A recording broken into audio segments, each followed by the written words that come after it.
Hello everyone, Enoch here, and in today's video we will be reacting to a video from Chilling Scares called People Who Recorded Their Last Memories. Now I love this guy's videos. I'll be watching it in school and I decided to watch this video with you guys. This is day 9 of uploading every day for 100 days. I would really appreciate it if you guys support the channel, y'all. Let's get right into the video. Ivan Lester McGuire was a 35-year-old skydiving expert who lived in the small town of Franklinton, North Carolina. He worked as a skydiving cameraman at the now-defunct Franklin County Sports Parachute Center, where his job was to capture photos and videos of clients who wanted their skydive jumps recorded. He'd been doing this every day for years, and April 2nd, These skydiving incidents, bro, that'd be crazy, bro. I don't know, that's a tough behind like hobby. I'm actually like kind of interested in skydiving, but it's like doing it all the time, bro. I don't know how these dudes don't be fearful at all. 1988 was no different. Unfortunately, what began as just another routine workday would end in a sudden, and this picture, bro, this picture is creeping me out a lot. Sorry to keep pausing, but like this picture right here is actually scaring me. Tragedy. The day began smoothly with Ivan successfully completing 2 dives by late afternoon. But it was an unusually busy Saturday, and before the sun could set, he was called in for a 3rd jump. He was already exhausted by this point, but didn't want fatigue to get in the way of his job, so he agreed to the dive. The plane took off from the runway located right next to the sports center, and within just 15 minutes it was soaring 10,500 feet in the air. After reaching this desired altitude, Ivan jumped first, making sure to keep his helmet-mounted camera pointed towards the client and their accompanying skydiving instructor. What you're looking at right now is a part of the footage that he captured. A few seconds after the jump, the other instructor This gotta be like I don't know if he said it, but like this has to be the like 1900s or early 2000s, because this quality is like actually like terrible. Opened his parachute, which was Ivan's cue to open his own. But when he reached for his ripcord, it wasn't there.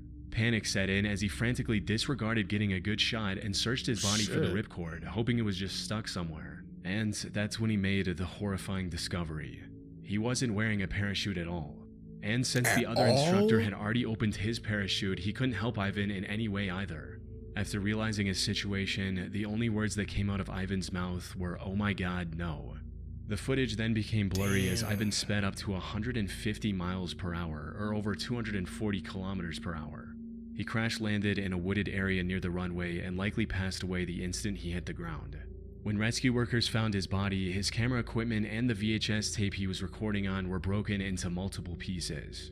Fortunately, investigators were able to splice together enough working sections to get a good picture of what happened before he jumped. They were able to rule out both foul play and the possibility that Ivan had intentionally chosen not to wear a parachute. But if that's the case, how could a seasoned expert with over 800 successful skydives under his belt simply forget to put on his parachute? Unfortunately, none of the evidence the investigators were able to gather answered this question. But I could just like imagine, bro, his body hitting the ground at that speed. That autopsy must have been like insane, bro. Prayers up to this guy, dude. Given his circumstances, a few popular theories have emerged that offer possible explanations for what might have gone wrong. The first of which is that this incident was the result of nothing more than ill-fated complacency. As I mentioned earlier, Ivan had already completed 2 jumps that day and was exhausted before getting on the plane for the 3rd time. Maybe he assumed he was completely geared up, when in reality he was missing the most crucial piece of equipment. However, if he wasn't wearing anything on his shoulders, someone around him would have almost certainly noticed. That's what I'm thinking too. Which brings us to the second and more likely possibility. The incident happened because of his camera equipment. You see, unlike today where a tiny action cam is all it takes to film a skydive, back in the 1980s, recording that footage required bulky camera gear that had to be worn in a backpack. There's a chance Ivan and the others around him mistook this camera bag for the parachute and didn't realize the truth until it was too late. That said, while Ivan wasn't fortunate enough to survive, the footage of his accident stands as a sobering reminder for skydivers to always double, even triple check their gear. On the 15th of January 2023, Yeti Airlines Flight 691 took off from Kathmandu's Triphuvan International Airport at around 10:30 a.m.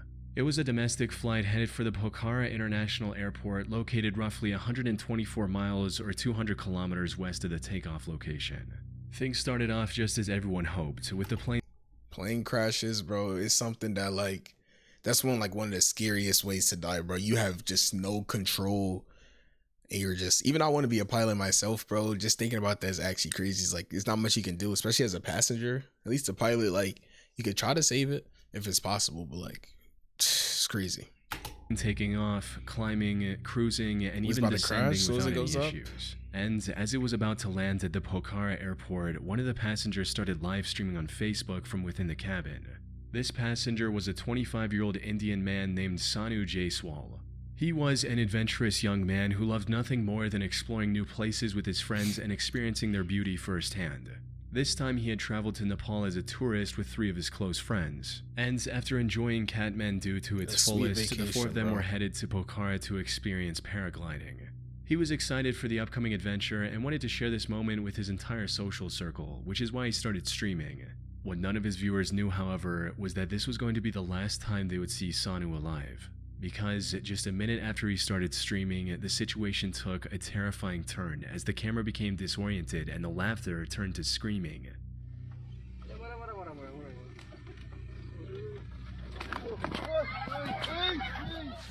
What followed was an extremely loud explosion.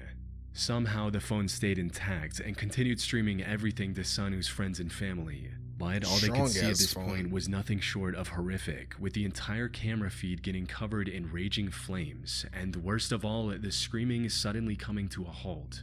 Something had gone horribly wrong, and it wasn't long before people found out exactly what. Flight 691 had somehow crashed into the riverbank a few hundred meters away from the airport.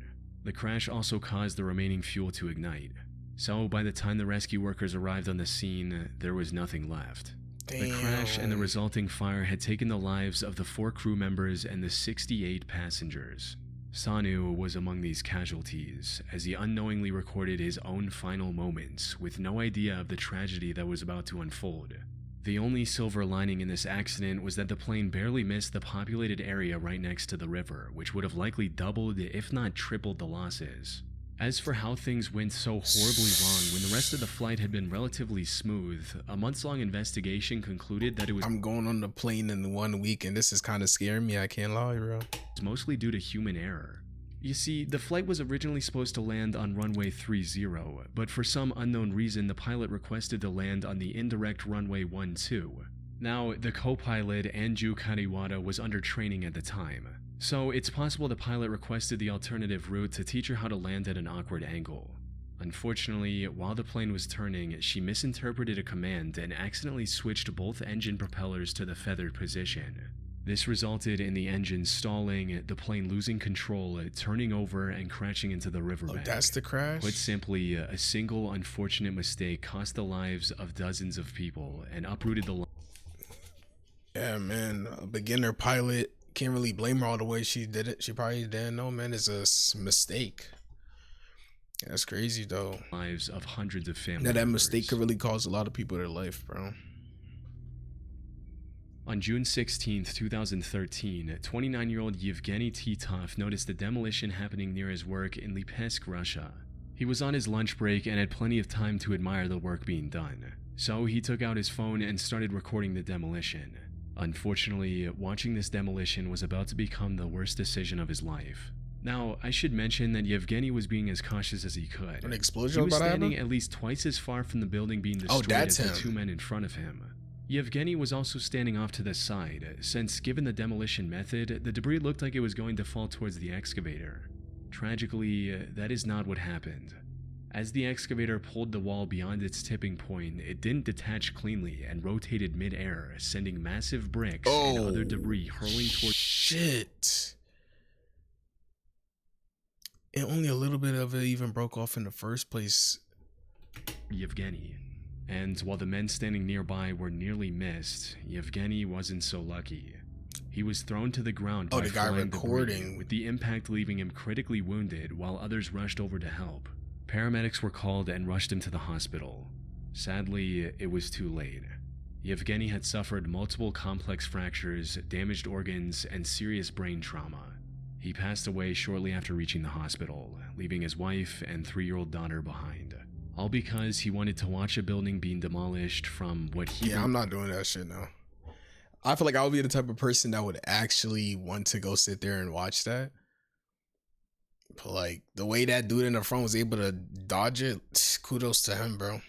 He's like, his life literally flashed before his eyes. Believed was a safe distance. The company in charge of the demolition was charged with criminal negligence for failing to establish an effective perimeter around the worksite, with the video Yevgeny captured serving as a crucial piece of evidence. However, no legal penalty could rewind time or erase the damage that had already been done. Facts. 23-year-old Helen Wendy Nyabuto moved from Kenya to Canada on a 10-year study visa when she was just 20 years old. By 2022, she was close to completing her education while also working as a nurse and a personal support worker in the Toronto area. Bro. Things were going well for Helen, but things took a tragic turn in August of 2022 when a single accident wiped out everything she had worked so hard to build. She was hired as a personal support worker by someone living in the small town of Chatsworth, Ontario. She decided to rent a room in the only motel in Chatsworth to accommodate this job and started living there. The place wasn't too shabby, but the thing that caught Helen's eye was the motel's outdoor swimming pool. So on August 8, she found enough free time to go for a swim while also live streaming her experience on Facebook. She had the pool all to herself, and it was every bit as peaceful and relaxing as she'd hoped. However, just as she was starting to enjoy swimming, disaster struck. About 10 minutes after getting into the pool, she decided to swim toward the deep end. Cookies. That's someone that can't swim. Cookies. That deep end, bro. When you can't swim, the way, like, you cannot see, like, you see that little step, like the little layer that goes down. You can't really see that when you're in the water.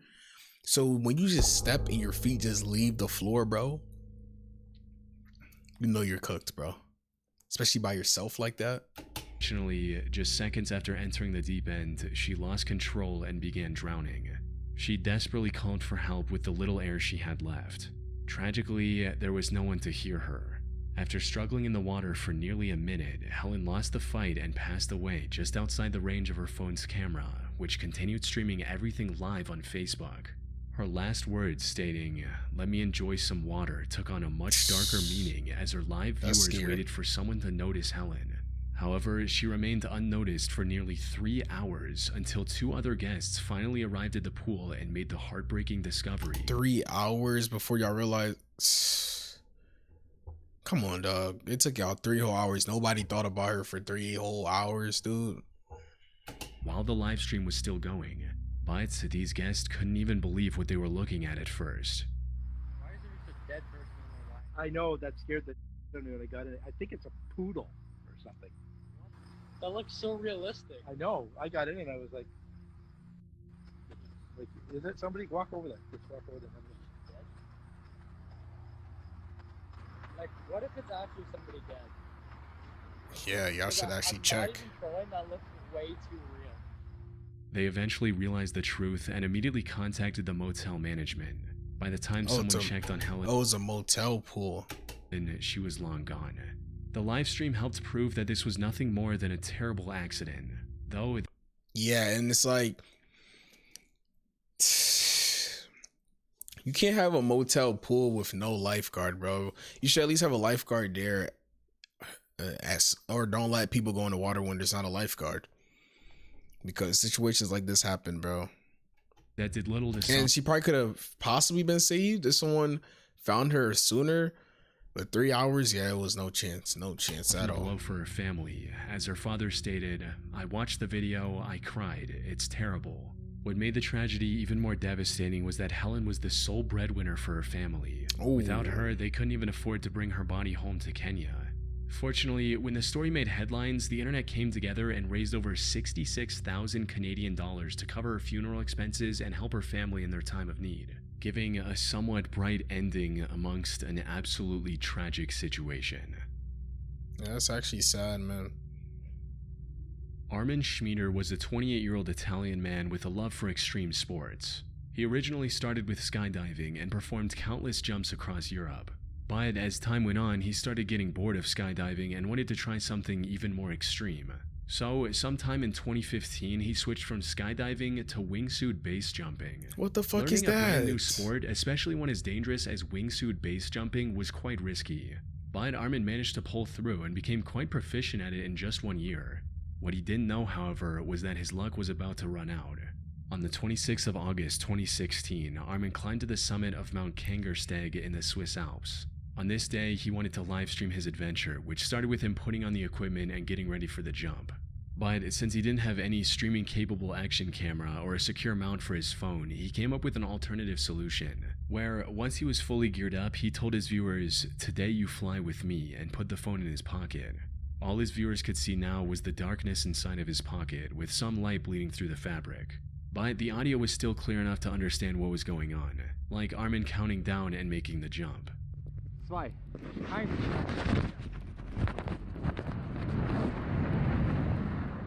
Things seemed to be going as expected. However, about 20 seconds after he made the jump, his phone captured the sounds of Armin screaming, crashing into the mountainside, and rapidly rolling down the steep terrain.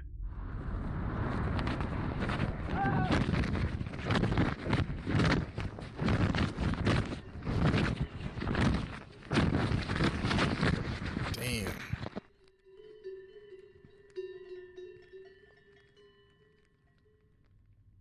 The fall ended with Armin landing in the middle of a cow pasture, now being completely silent. His viewers quickly contacted the authorities, who spent the next few hours looking for him. That's actually the good thing. Like, I'm not saying it's good that he died, obviously, but him actually recording it was able to get him help as soon as possible. Unfortunately, by the time they found him, it was already too late. Armin had succumbed to his injuries and passed away. And while the Swiss authorities never released the true cause of his death, whether it was equipment failure or pilot error, at the very least, he died doing what he loved.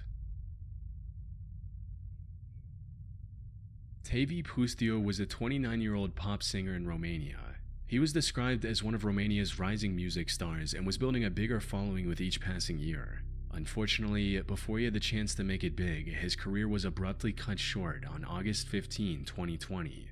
He was riding through the city of Ploiesti in a car with his wife behind the wheel. And as they were making their way through the city, Tevye decided to livestream his travel from his phone. This stream was just him smoking, listening to music, smiling, and having plain fun. But then, a few minutes into the stream, his wife stopped the car at a crossing of sorts. She looked both ways before driving forward, only for the stream to suddenly cut off, with Tevye screaming in horror being the last thing viewers witnessed.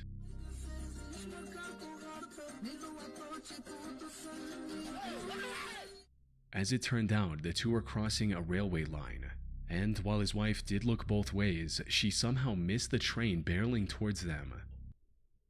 How? By the time they noticed, it was already too late. Their car was wrecked completely, resulting in Tevye tragically losing his life. What's crazy is that just a month before this crash, Tevye made a Facebook post stating, "One day, the wrong train will take you to the right destination." His wife miraculously survived, but sustained several critical injuries. She was rushed to the hospital and put on life support, though I wasn't able to find any reports on what happened to her after that. The now tragic final memory Tevye left to his fans was him simply having fun and dancing to music.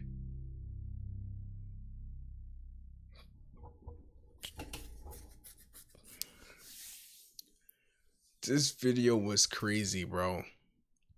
But I actually want to watch more videos from this channel, bro, or videos like this.